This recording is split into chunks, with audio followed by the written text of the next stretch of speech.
Let us now discuss the occupations in India.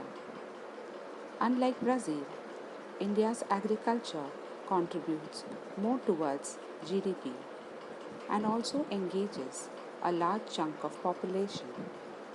Around 60% of land in India is under cultivation. Its enormous expanse of level plains, rich soils, high percentage of cultivable land, wide climatic variety, long growing season, etc., provide a strong base to agriculture. In India, agriculture has been a long standing activity. Indian agriculture is mainly subsistence type. India produces rice, wheat, maize, sorghum, and millets as major food crops. Plantations of tea, coffee, rubber, and cash crops like sugarcane, cotton, jute, etc., are also produced. India is also a major producer of a variety of fruits and vegetables. Fishing in India.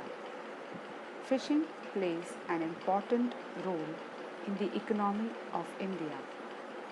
India is one of the largest producers of fish, both marine and inland. Fisheries help in augmenting food supply. Augmenting means increasing, generating employment, raising nutritional level, and earning foreign exchange. Fish forms an important part of the diet of many people living in the coastal areas of Kerala, West Bengal, Orissa, Andhra Pradesh, Tamil Nadu, Goa, and Maharashtra. India has about 7,500 kilometers of coastline.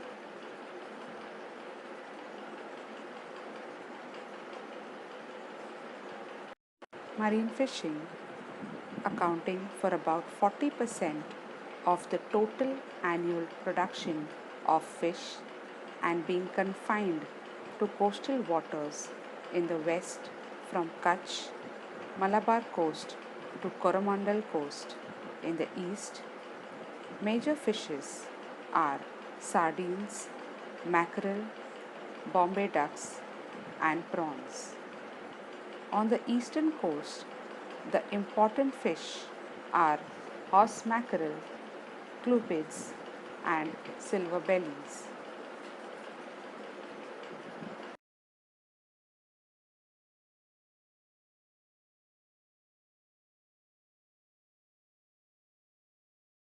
Freshwater fishing is carried on in rivers, canals, irrigation channels, tanks, ponds, lakes, etc. Silver belly carp, chopra, etc. are major freshwater varieties. About 60% of the country's total fish production comes from the inland fisheries. Mining is another important occupation in India. The Chota Nagpur Plateau in India is a big storehouse of different minerals. Mining is the main occupation of the people there. Coal is mined in Korba in Chhattisgarh and in eastern Maharashtra. Mineral oil wells are found in Digboy in Assam, Mumbai High in Arabian Sea near Maharashtra, Kalol and Koyali in Gujarat. Reserves of mineral oil and natural gas have been discovered at the mouth of river Godavari. Stones like marble are found in Rajasthan and Kadapa in Andhra Pradesh.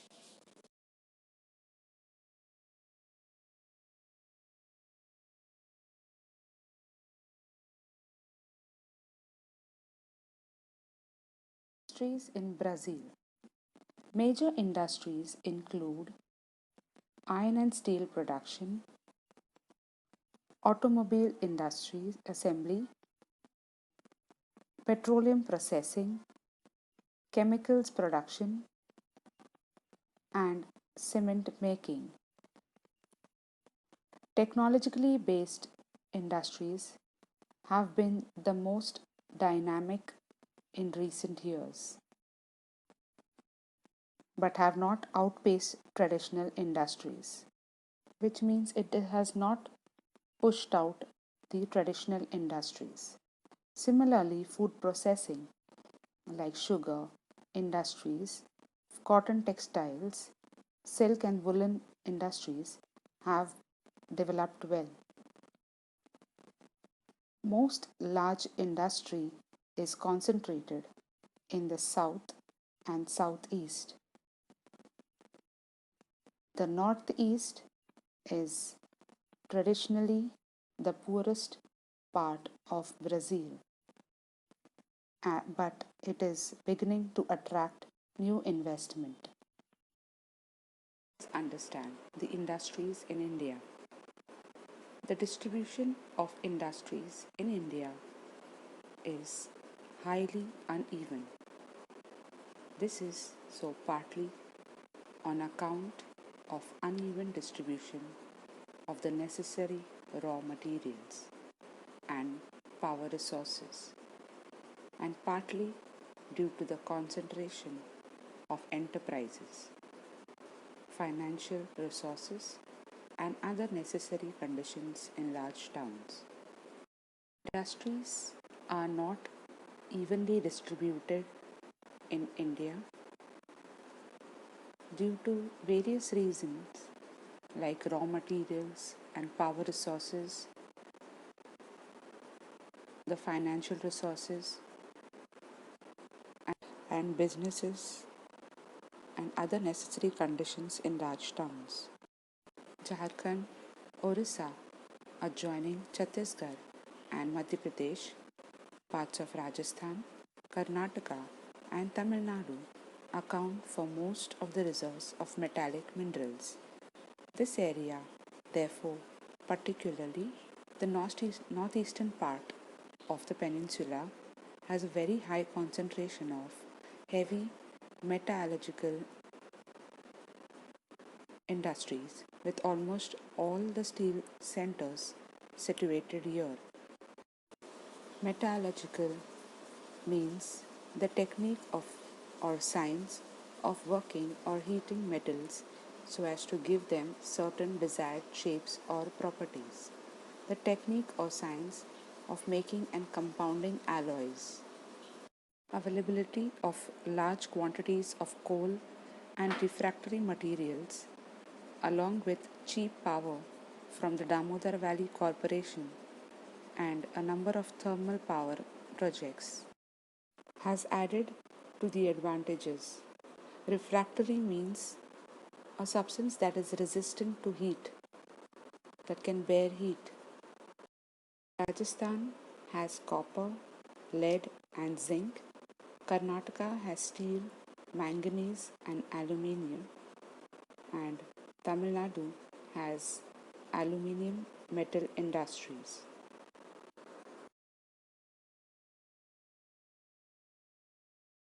Agro based industries, including cotton, jute, and sugar, are heavily concentrated in the raw material producing areas.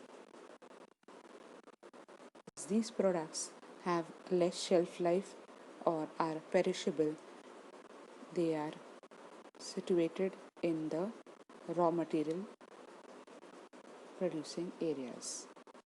The forest based industries, including paper, plywood, matches, resin, and lac, are increasingly finding concentration in the forest areas of various states. The coastal belt of Kerala has a heavy concentration of coir, copra, and fish canning industries. Valley Digboi, Noonmati, and Bongaigaon refineries are situated close to the petroleum producing areas, and Mathura, Baroni refineries are located in the interior parts, that is away from the coastal oil producing areas. Distribution of cement industry is also highly conditioned by the availability of raw materials. Gujarat, Rajasthan, and Tamil Nadu produce the bulk of salt in the country. Mechanical engineering, electricals, automobile, fertilizers, and numerous consumer industries which show little bias for raw materials have come up all over the country with heavier concentration near the big cities. The main industries in India are copper, lead, and zinc based industry are situated in Rajasthan. Steel, manganese, and aluminium based industries are situated in Karnataka. Aluminium based industries are situated in Tamil Nadu. Sugar industries are found in Maharashtra and Uttar Pradesh. Jute industries are situated in West Bengal. Salt industries are found in Rajasthan, Gujarat, and Tamil Nadu. The logos of various industries in India. The first one is ONGC. ONGC stands for Oil and Natural Gas Corporation. ONGC is an Indian public sector multinational crude oil and gas company. Next is the RINL, that is Rashtriya Ispat Nigam Limited. Steel plant management is situated in Vishakhapatnam, comes under the Ministry of Steel, Government of India. RA Milk Colony situated in Mumbai belongs to the dairy sector. Next is CLW Chittaranjan Locomotive Works, has been named after the great freedom fighter, leader and statesman Deshbandhu Chittaranjan Das. It is the largest locomotive production unit in the world, situated in Asansol. The next logo is of the Maharashtra Agro Industries Development Cooperation Limited. Founded in 1965 to promote modernization of the agro sector through mechanization. Next is KVIC, that is Khadi and Village Industries Commission, which is constituted under the Ministry of Micro, Small and Medium Enterprises to help plan, promote, facilitate and organize and aid in the development of Khadi and village industries in rural India. Next is the Central Silk Board India, which is working under the administrative control of Ministry of Textiles, Government of India. This logo is the RCF, Rashtriya Chemicals and Fertilizers Limited, fourth largest producer of fertilizers in India. The tabular column on page 58 shows you the export, import and balance of trade of India and Brazil. It shows us the trade that has taken place between 2009 and 2013. If you observe, imports are more in India, whereas in Brazil it is more of exports and less of imports. So here we can understand the balance of trade through this tabular column.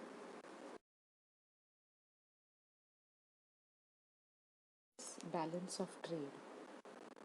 The difference between the import and export values of a country in a specific period is called balance of trade. Three types of balance of trade.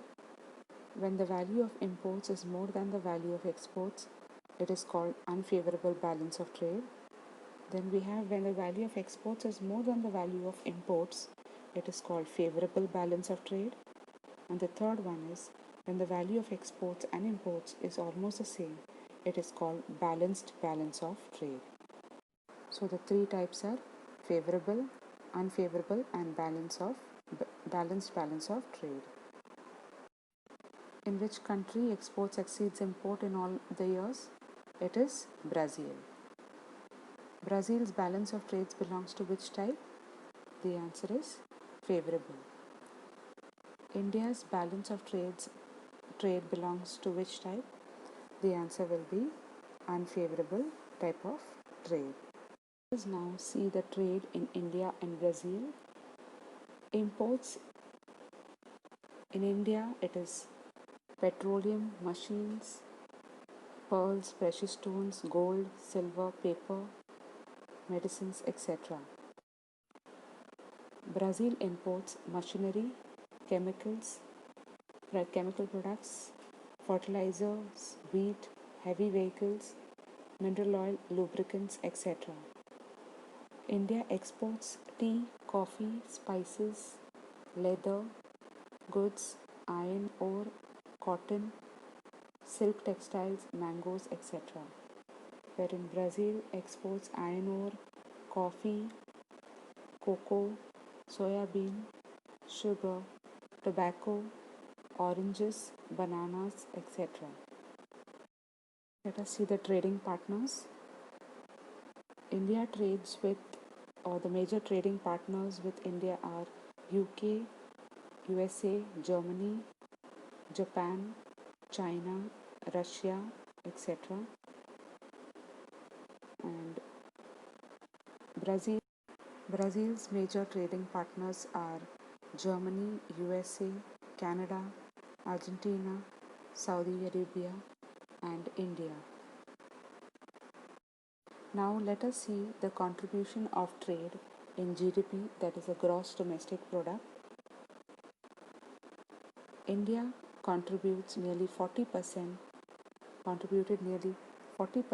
in 2012.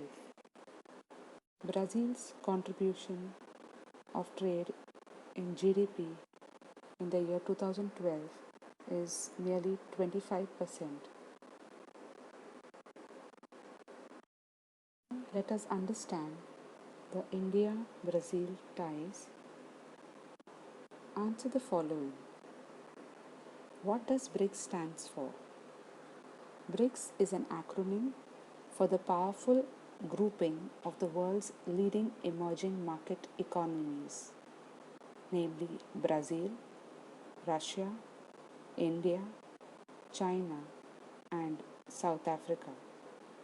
The BRICS mechanism aims to promote peace, security, development, and cooperation.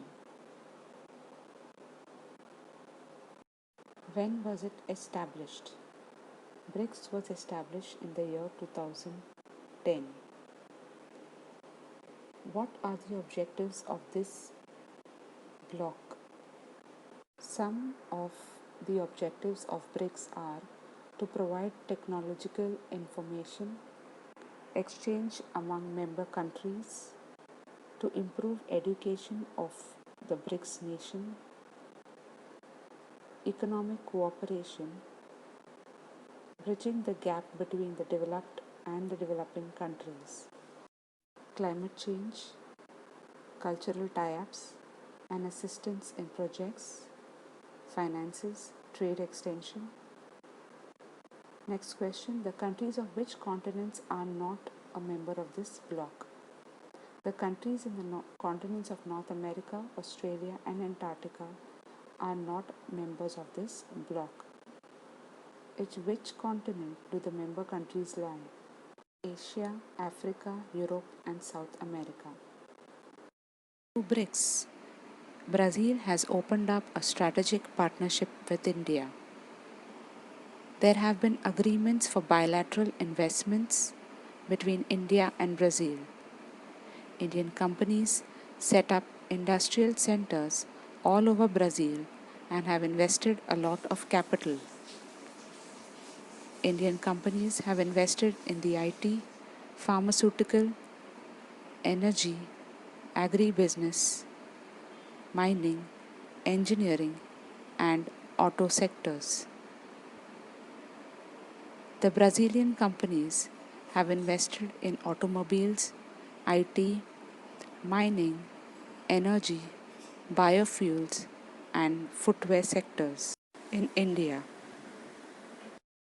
taxes are an important part of the economy and trade of any country. The government of any country needs money for its functioning, and taxes are a major source of revenue for a government. The taxes thus collected are spent by the government on the public. India has now switched to GST, that is Goods and Service Tax, which aims towards one tax all over the country on various commodities and services. GST has been introduced to replace multiple indirect taxes levied by the state and central governments in order to simplify the indirect tax system. Brazil had adopted the system of GST from the year 1984. Like India, in Brazil too, GST has various slabs. Figure 8.6 on page 59 shows the trade between India and Brazil. Let us study the graphs and answer the following questions. The y-axis shows the export and import in million US dollars, and the x-axis shows us the number of years. Import from Brazil is in pink and export to Brazil is in blue. In which year the value of exports to Brazil exceeded the imports from Brazil? In the years 2008, 2010, 2011, 2013, 14 and 15. In which year the trade with Brazil was most favorable of all? In the year 2013. There were more exports and less of imports. Comment upon the balance of trade in the year 2013. In 2013, 3,100 million US dollars worth of goods were imported into India, and goods worth 6,200 million US dollars were exported. Thus, it was a favorable balance of trade in 2013.